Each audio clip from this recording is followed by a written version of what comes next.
Il existe à côté de l'aéroport de Genève toutes sortes de passionnés d'aviation qui scrutent le ciel et relèvent scrupuleusement les atterrissages et décollages, les immatriculations et toutes informations utiles. On les appelle des spotters, ce sont des sources très utiles des journalistes. Certains même sont de petits génies de l'informatique et capables d'analyser avec une grande précision le trafic aérien. L'un d'entre eux, rencontré par le journaliste François Pillet, qui signe ce reportage, est un chasseur de dictateurs. C'est grâce à son travail méticuleux que nous sommes en mesure de vous révéler ce soir le nom de quelques-uns des dictateurs du monde entier qui viennent impunément se royaumer à Genève, déposer leurs économies, faire leurs affaires, tandis que leurs peuples croupissent dans la misère. C'est le cas par exemple de Paul Biya, président à vie du Cameroun, dont l'épouse utilise le jet présidentiel pour venir se faire coiffer à grands frais à Genève. Ces potentats bénéficient d'une quasi-impunité totale. Ils étalent leur luxe, leurs voitures hors de prix, consomment dans les palaces, sans jamais être inquiétés par les autorités locales, ou si peu. Ce sujet est un document, il met le doigt sur une situation embarrassante pour la Suisse. À vous de juger. Genève, son jet d'eau, ses banques, ses organisations internationales. La cité de Calvin offre à ses visiteurs un cadre apprécié entre luxe, discrétion et neutralité. Elle s'enorgueillit d'accueillir les puissants. I'm very appreciative to Stefan de Mistura, the United Nations. Mais la ville attire aussi des visiteurs au pédigré moins reluisant. Monarques du Golfe, autocrates d'Asie centrale, potentats africains. Ils apprécient la discrétion légendaire de leurs hôtes. A mí me gusta Suiza, Ginebra, perdón, no Suiza, Ginebra. Son gente civilizada. Sí. Es lo que nos hace falta la civilización para vivir en una sociedad moderna. Problème, l'argent que ces dictateurs dépensent sans compter est souvent détourné des caisses publiques de leur pays. Luxe, impunité et corruption, un mélange explosif qui alimente la colère. La Suisse n'est pas honte. Vous regardez le voleur. Vous regardez le tueur. C'est de l'argent volé aux gens. Pour en savoir plus, nous avons suivi la trace de ces régimes autoritaires et de leurs dépenses somptuaires autour de la rade. On a ici un modèle d'affaires qui est le modèle de développement économique du canton de Genève, qui est extrêmement risqué et qui est problématique. Visiblement, ces questions dérangent. Vous arrêtez de filmer, monsieur, s'il vous plaît. Non, on est sur le terrain public. Mais non, mais vous arrêtez de filmer. Non. Jusqu'ici, la présence de ces dictateurs à Genève était très secrète. Tout au plus, les passagers de l'aéroport pouvaient apercevoir çà et là les emblèmes exotiques de leurs avions se posant sur le tarmac. Mais quelque chose a changé. Internet a percé ce voile de secret. Comme souvent dans les révolutions technologiques, tout démarre de manière surprenante. Je suis anglais d'origine, du nord de l'Angleterre. J'ai fait mes études à l'Université de Londres, mathématiques et ensuite doctorat en informatique. Et puis ensuite, je suis venu travailler au CERN. Je suis resté des années avant de prendre ma retraite. Ayant habité juste ici à côté de l'aéroport, j'ai compris que il y avait de plus en plus d'avions, de plus en plus de bruit, etc. Mike Gerard préside l'ARAGE, l'association des riverains de l'aéroport de Genève. Son combat, lutter contre le vrombissement des réacteurs qui assourdit les habitants. Mais ce n'est pas tout. Je suis quelqu'un qui a développé sur le site de l'ARAGE des outils pour traquer tous les avions parce que je me suis rendu compte qu'il y avait beaucoup d'avions qui n'étaient jamais répertoriés sur l'information de l'aéroport. Ces vols mystérieux qui n'apparaissent jamais sur les registres officiels, Mike n'est pas le seul à s'y intéresser. Le retraité du CERN fait partie d'une grande famille, celle des spotters, ces passionnés qui passent leur temps au bout des pistes pour observer les avions. Je m'appelle Jeremy Denton, j'ai 23 ans. Mon hobby, c'est les avions, l'aviation. Je fais ça depuis 2006. Alors mon but principal, c'est d'avoir une collection. Donc de les prendre en photo, de les exposer sur des sites et également de les entreposer dans ma collection à moi afin de voilà, de vraiment avoir l'intégralité des flottes des aéronefs. La chose que pour nous les spotters est bien plus intéressant, c'est vraiment tous ces gouvernements, ces privés qui viennent de temps à autre. Ici, à Genève, c'est très souvent, étant donné qu'on est quand même localisé dans une plateforme internationale. C'est un terrain de chasse exceptionnel, Genève. Donc on a de temps à autre l'occasion de voir des bizjets et présidents, gouvernements assez énormes.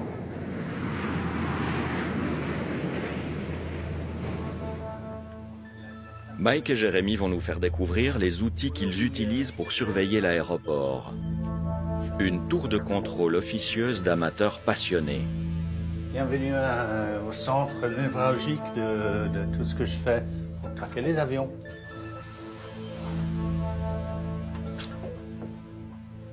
Et puis ça, c'est l'avion qui vous intéresse. En fait, c'est un petit peu ce que les contrôleurs aériens utilisent, en fait. Hein. Oui. Qu'est-ce qu'on voit là? Là, par exemple, on a le code de vol AFR 89LB, donc le AFR qui correspond à Air France. Et on voit qu'il survole, hein, et là, il part direction nord à 32 000 feet, en direction de Paris. On voit tous les avions qui sont en vol dans un périmètre de 80 km oui. autour de Genève. Oui, le récepteur pour tous les messages de tous les transpondeurs dans un rayon d'une centaine de kilomètres. Il y a un programme qui reçoit tous les messages et qui essaie d'identifier les atterrissages et les décollages. Ça tourne tout le temps. Le radar de Mike détecte les signaux émis par les balises anti-collision des avions. C'est légal puisque ces signaux sont émis sur une fréquence publique.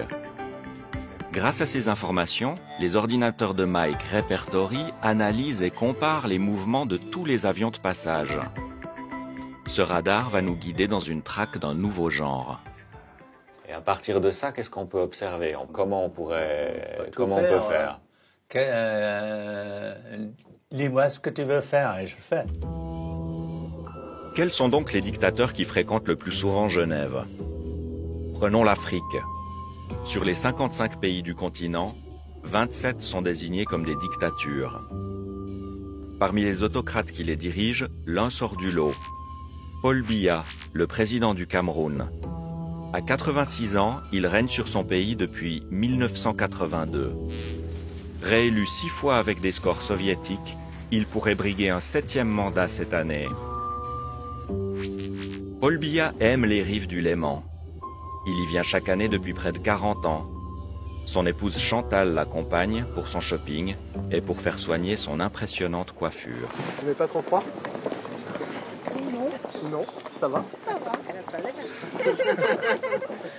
Par rapport aux données de Mike, on voit très bien ici, sur l'année 2017, que le président camerounais, en question Paul Biya, il a utilisé son avion pour venir à Genève le 24 mars, le 12 avril, le 14 septembre, le 17 septembre, le 26 septembre et le 21 octobre 2017.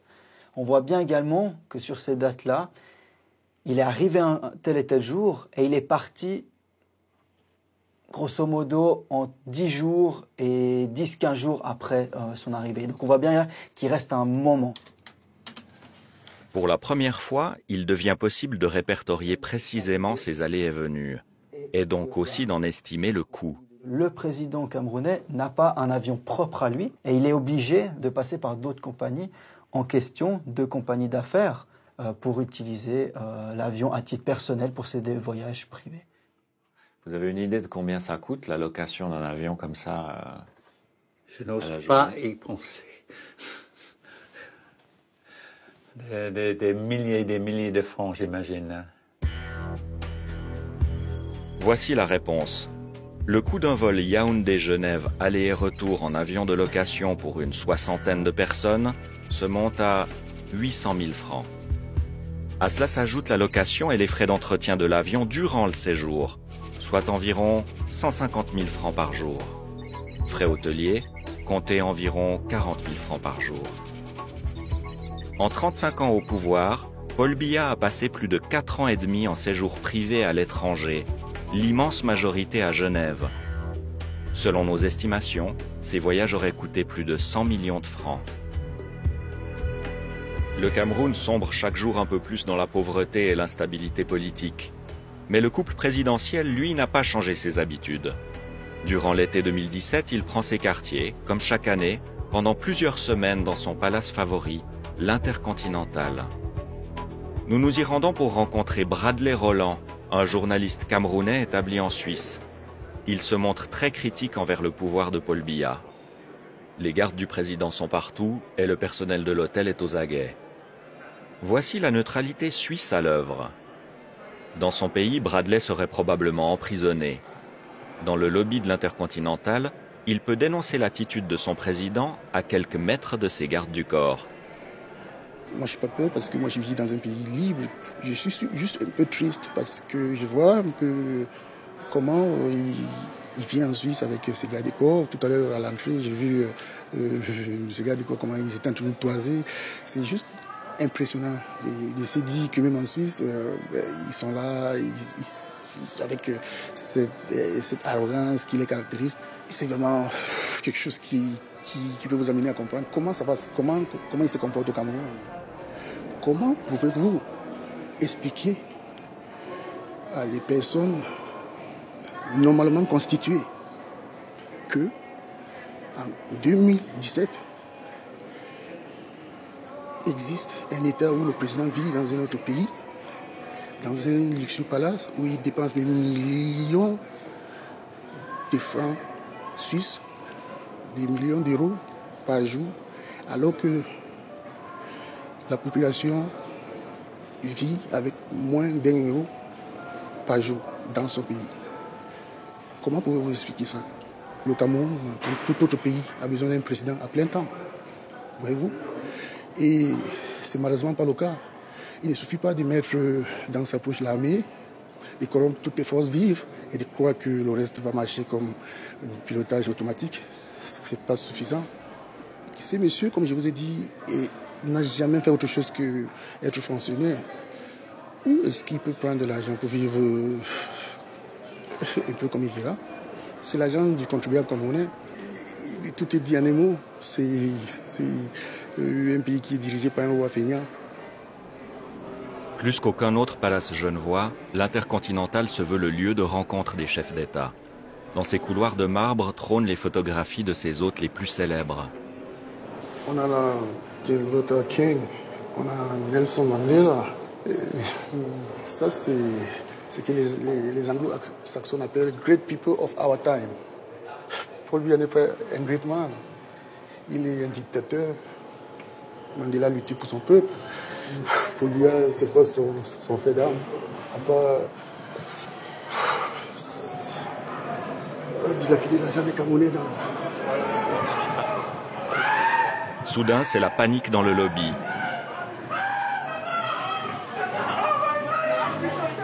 À l'extérieur, des Camerounais viennent crier leur colère sous les fenêtres de leur président.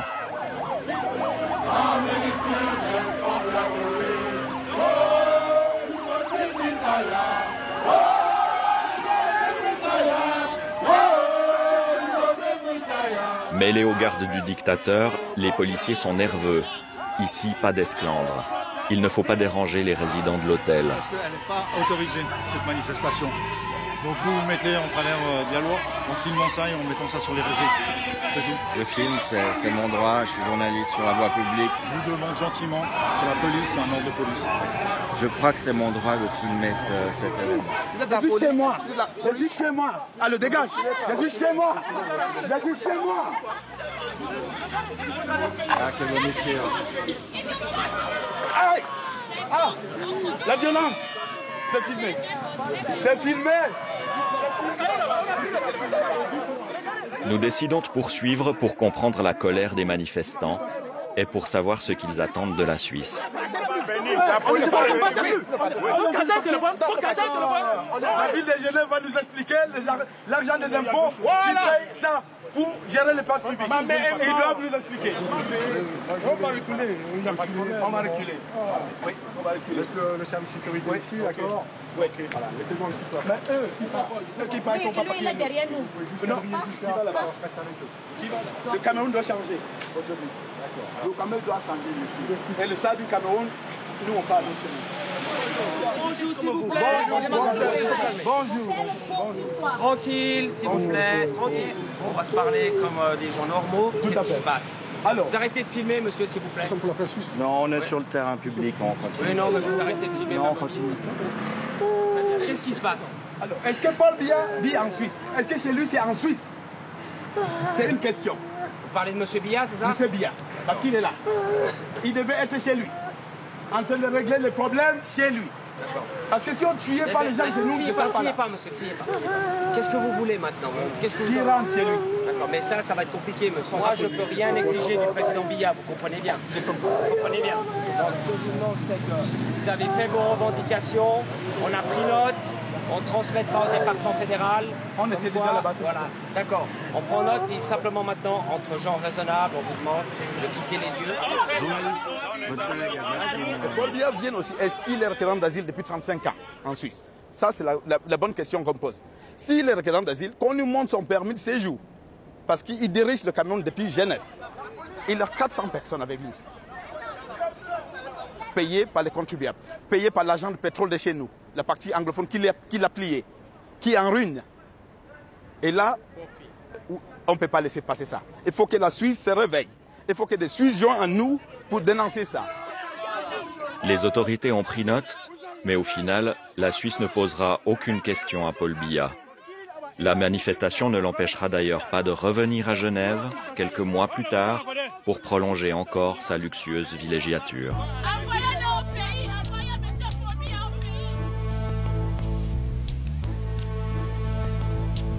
Paul Biya n'est pas le seul potentat à profiter de la manne pétrolière de son pays pour régler ses coûteux extras.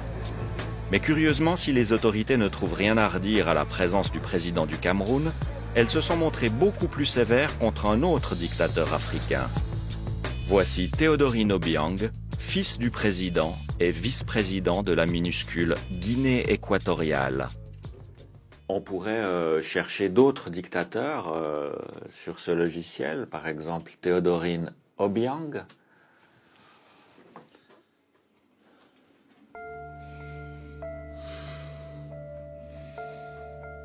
Je ne sais pas si ça peut marcher, mais... Voilà. Là, je suis cherché par le propriétaire. Comme son père avant lui, Théodorine Obiang voue une véritable passion à Genève et à ses palaces. Depuis 2008, ses jets privés y ont effectué plus de 200 séjours. C'est près de 2 visites par mois. Autant dire que Théodorine a fréquenté Genève plus souvent que n'importe quel autre chef d'État. C'est ici qu'il avait ses habitudes à Genève. Fan de jets privés et de voitures de luxe, il affiche volontiers son quotidien de despote jet-setter sur les réseaux sociaux.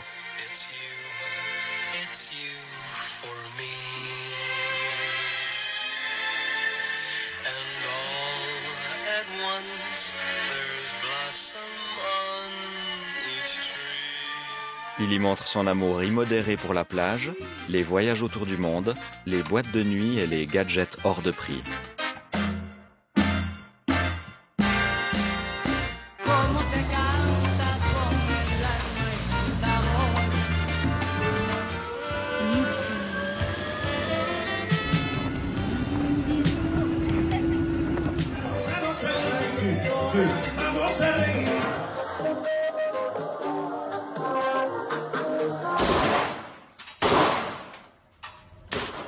Il montre aussi son amour pour la Suisse quand il atterrit à Genève et fait un petit tour par les pistes de Gstaad.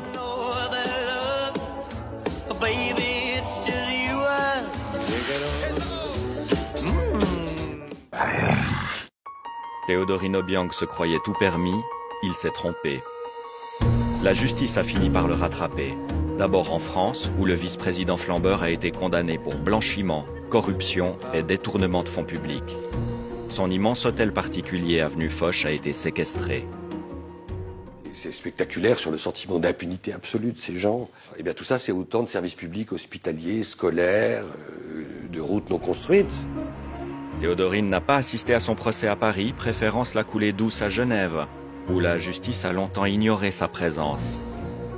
Jusqu'en novembre 2016, lorsque le ministère public finit par réagir en séquestrant à son tour une vingtaine de voitures de luxe. L'inertie, je ne vois pas où elle est, puisque c'est au contraire en quelques minutes que nous avons saisi tous les actifs. Les fameuses voitures de luxe qui étaient sur le point de s'envoler depuis notre aéroport. Durant leur enquête, les procureurs ont découvert que Théodorine Obiang s'était récemment offert 2 immenses yachts. Le Ebony Shine, 75 mètres avec hammam et cinéma, et le Ice, 90 mètres avec piscine et héliport. Prix d'achat des 2 super yachts ? Environ 250 millions de dollars. Cette somme représente 10 fois le budget annuel de l'éducation en Guinée équatoriale et 17 fois celui de la santé publique. Aujourd'hui, l'enquête embarrasse les intermédiaires suisses du kleptocrate. Ces jets privés et ces yachts étaient gérés par des avocats genevois. L'un d'eux est soupçonné d'avoir blanchi les fonds du dictateur. Il a refusé nos demandes d'interview. Tout comme cet autre Suisse que nous avons sollicité. Surnommé le majordome dans l'entourage du maître, ce roman est l'assistant personnel de Théodorine Obiang. Fan de cyclisme, il porte haut les couleurs de la Suisse sur les routes de Malabo, la capitale de la miséreuse Guinée équatoriale. Poursuivi par la justice, ses jouets confisqués, Théodorine Obiang tente de garder la face. C'est un montage. C'est un montage contre le gouvernement légalement constitué en Guinée équatoriale et aussi contre l'Afrique. Que l'on sache, l'achat des biens en Europe n'est pas interdit par une quelconque disposition nationale ou internationale.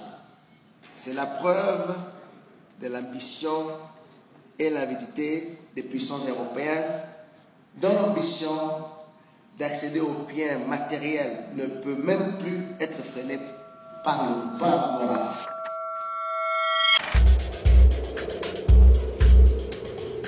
Les données de Mike sont loin d'avoir livré tous leurs secrets. Dans le sillage des dictateurs africains apparaissent d'autres dynasties pétrolières.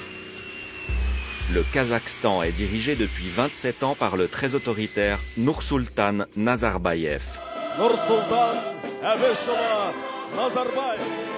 Les jets privés opérés par son gouvernement se sont posés plus de 12 fois à Genève l'an dernier. Comment s'explique cette passion? Voici une des réponses. L'immobilier. Plus discrets que les potentats Biya et Obiang, les proches du régime kazakh abritent leur fortune derrière les hautes haies des banlieues les plus chics de Genève, comme ici à Asnières. En 2009, la fille du président Nazarbayev, Dinara Koulibayeva, est venue s'y installer. Pour 74 millions de francs, elle avait fait l'acquisition de ce qui était alors la demeure la plus coûteuse du canton.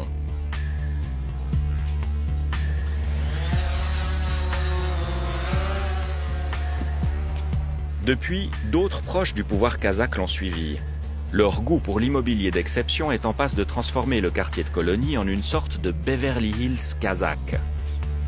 Cette luxueuse demeure qui sort tout juste de terre appartient à un jeune couple très connecté avec le pouvoir d'Astana. Diaz Suleimenov a fait fortune notamment dans le pétrole et les chemins de fer, un commerce de biens publics qui semble rejaillir dans des propriétés très privées. À son arrivée en Suisse, Madame Suleimenova avait fait une offre pour acquérir une des plus grandes parcelles de colonie. Le montant posé sur la table, 90 millions de francs. La vente ne s'est malheureusement pas conclue. Le couple s'est alors résigné à acheter le jardin et à y faire bâtir une maison toute neuve. Coût de l'opération, plus de 40 millions de francs, sans la décoration. Et on n'en reste pas là. Direction Gstad, où les époux ont fait une autre acquisition.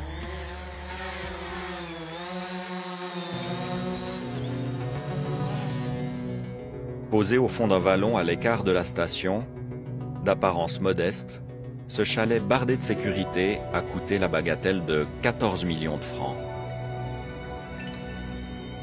Contactés, les époux Suleimenov n'ont pas souhaité donner d'interview. À Lausanne, l'ONG Publicae a conduit de nombreuses enquêtes sur les liens entre pétrole et corruption. Olivier Longchamp et Marc Guénia découvrent l'impressionnante demeure des époux Souleimenov. La maison se trouve à quelques dizaines de mètres de Genève-Plage, mais elle reste parfaitement invisible. Il y a plusieurs voyants rouges en termes de corruption qui sont allumés lorsqu'on a des transactions de ce style. D'abord parce qu'on a avec des personnes qui sont des personnes exposées politiquement ou proches de personnes exposées politiquement. Ensuite parce qu'on est avec des transactions qui impliquent des volumes d'argent extrêmement importants en provenance de pays dans lesquels les risques de corruption sont notoires, patents, connus, documentés par de très nombreuses affaires en Suisse même depuis bientôt 2 décennies. Et du coup, on se pose toute une série de questions quand on voit ce genre de choses. Est-ce que, au fond, les intermédiaires financiers qui reçoivent ces fonds, ceux qui sont impliqués dans l'achat de ce type de propriété, les différents facilitateurs qui permettent à ce type d'opération de se faire, est-ce qu'ils appliquent correctement leurs devoirs en matière anti-blanchiment? Est-ce qu'ils essayent de documenter l'origine de ces fonds? Ou est-ce qu'au contraire, on a affaire à des gens qui préfèrent plutôt, en règle générale, ne pas trop se poser de questions, qui préfèrent ne pas savoir? D'où vient l'argent? Sur ce point, on préfère fermer les yeux. Ce qui intéresse bien plus, c'est de le recevoir. Et là, les autorités savent se montrer très accueillantes. On voit qu'on a un dispositif légal qui est destiné à attirer ce genre de personnes en Suisse, à leur offrir toute une série de facilités qu'on offre en règle générale pas à des étrangers, mais à partir du moment où on est suffisamment riche, au nom d'un intérêt public prépondérant, les pouvoirs politiques peuvent décider d'offrir toute une série de passe-droits. Et ça, pour nous, c'est quelque chose qui est assez problématique. On a ici un modèle d'affaires, qui est le modèle de développement économique du canton de Genève, qui est extrêmement risqué et qui est problématique. Pourquoi la justice genevoise a-t-elle fini par collaborer dans le cas Obiang et pourquoi ne se penche-t-elle pas sur Paul Biya ou les dépenses kazakhs? Le ministère public genevois que nous avons sollicité a refusé de s'exprimer. Mike et les spotters de Cointrin, eux, continuent leur traque. Et avec leurs outils, ils nous rappellent que nous vivons dans un monde où la technologie éclaire sans cesse de nouvelles zones d'ombre. Cette information est librement disponible sur la toile. Il est possible de découvrir beaucoup de choses que parfois certains auraient bien aimé cacher.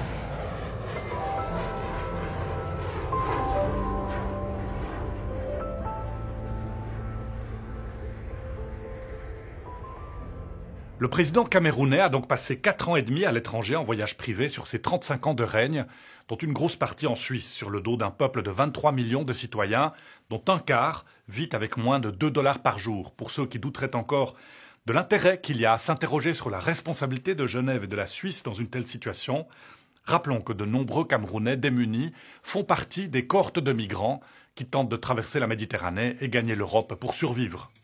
Excellente soirée à vous tous, très belle semaine et à bientôt.